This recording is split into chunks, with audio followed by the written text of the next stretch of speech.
Hey friends, just a quick video showing you how to re-engage your garage door opener to the worm drive here.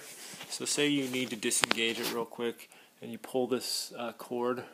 So say, well, the power went out today and we weren't able to get out of our garage obviously, so we had to pull this, and what that does is it disengages your arm here from the garage door, from the worm drive on your track system here. Some have a chain. I think they all work the same. This is a regular, like, it's got like a little screw in there. Okay, so to re-engage it, you simply pull it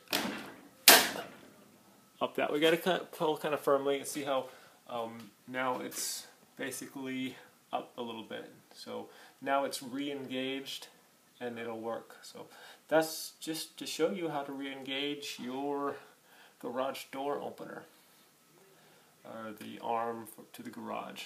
Okay, thanks for watching, my friends.